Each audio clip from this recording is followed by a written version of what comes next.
Hello, everyone. This is Eric with Podstocks.com. It is April 4th. This week's cannabis news is brought to you by our sponsor, Elevated Products, LLC, and their latest innovative product, the Groove Tube. The Groove Tube is a unique and highly effective answer to unwanted odor associated with cannabis smoking. Complete with replaceable cartridges and 12 different scents, the Groove Tube offers a fully customizable experience. You can even get your own customized wrap with your business logo or artwork. If you're a retailer looking for a great product, contact the team at groovetube.com. That's www.groov-tube.com. World Cannabis Week and the Marijuana Investor Summit with a full calendar of events from April 16th to April 22nd are looking for volunteer help to make their events run safely and successfully. World Cannabis Week, run by My420 Tours, and the Marijuana Investor Summit, co-produced by MGI News and CannaFunder, are the biggest cannabis-related events to date in the country. Each organization is looking for volunteers to work anytime between April 8th and the 22nd. Please visit the website above to apply anytime. This week, singer Willie Nelson announced in 2016 he will be launching Willie's Reserve brand of marijuana strains. Celebrities breaking into other avenues of business is not new, however, it is usually confined to clothing lines and cologne. A celebrity-sponsored, sanctioned, and created strain of marijuana has only happened once before. Willie Nelson will be following the Bob Marley estate with Marley Natural into the marijuana market.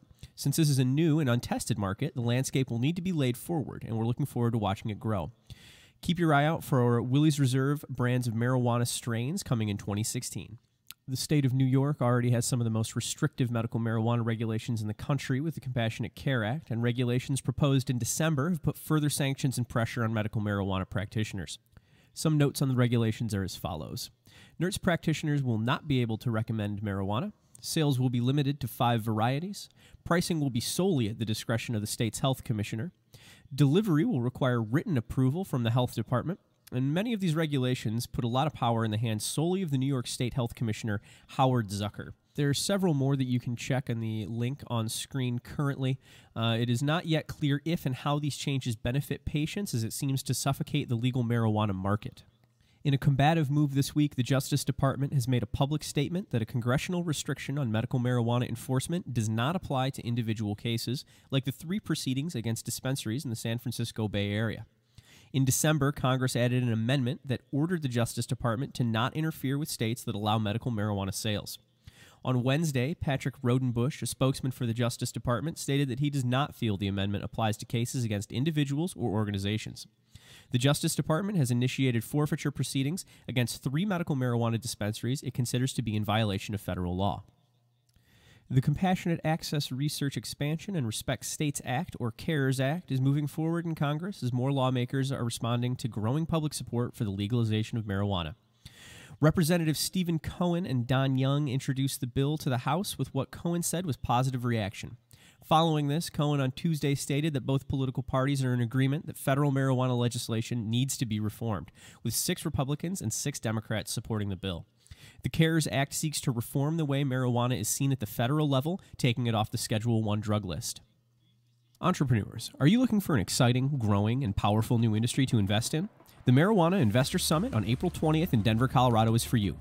This summit and trade show can teach even the most experienced investors how to build and scale your business for success, how to raise capital for your new business, and most importantly, the summit will provide industry leaders, professionals, and proven successes to help network, teach, and grow your cannabis-related enterprise. Visit www.marijuanainvestorsummit.com today to purchase tickets. Don't let this opportunity pass you by. Now let's look at the stocks. OSL Holdings Incorporated, a development and technology company specializing in affluent, liberal, and libertarian markets with a mission to advance civil liberties through the power of commerce, announced its intent to enter the legal marijuana market when federal law permits, providing foundational work for branding, marketing, technology, and logistics to existing or emerging legal marijuana licensees. In doing so, they will be entering a joint venture with the perennial presence in California marijuana market, Cheryl Schumann, who is CEO of Cheryl Schumann Incorporated and a myriad of other high-profile, successful, and well-respected cannabis-related business. MCIG Incorporated, with their recently formed extraction division, creating their flagship MCIG Supercritical CO2 processing unit, is planning to begin catering to the specific needs of recreational and medical marijuana marketers and processors. The extraction division will operate through ADEX Supercritical before being united with the construction and engineering divisions to complete their vision of integrating custom-built extractors to meet the demands of the recreational and medical marijuana clients in their industry. Mountain High Acquisitions Corporation, MYHI, has completed its acquisition of Freedom Seed and Feed, acquiring 100% of the latter, who now, via the buy, have become the owner and operator of the first federally permitted hemp seed and fiber farm in the country. The agreement turns the 100% acquisition over for 29,429,000 restricted shares of common stock. American Green and Endex signed a collaborative agreement this week. They're planning to develop the Access Control Identification Verification vending platform.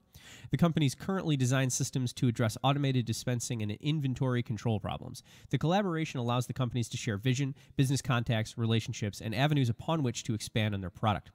The companies feel that unifying and standardizing the point-of-sale experience through the market will help streamline the marijuana producer to customer experience and help governments fall in line with legalization in the future.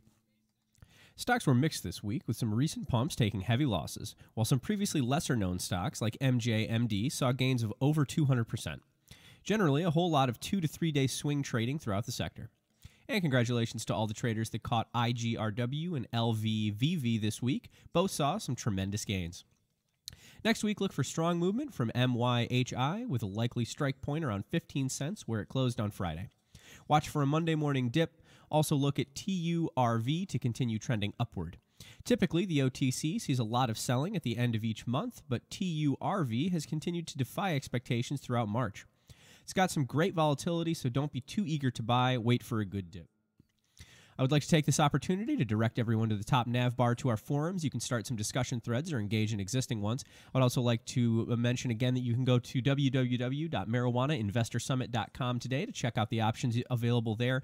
You can check out our advertising options and our ticket sales. Everybody have an excellent week. This is Eric with potstocks.com. Stay in the green.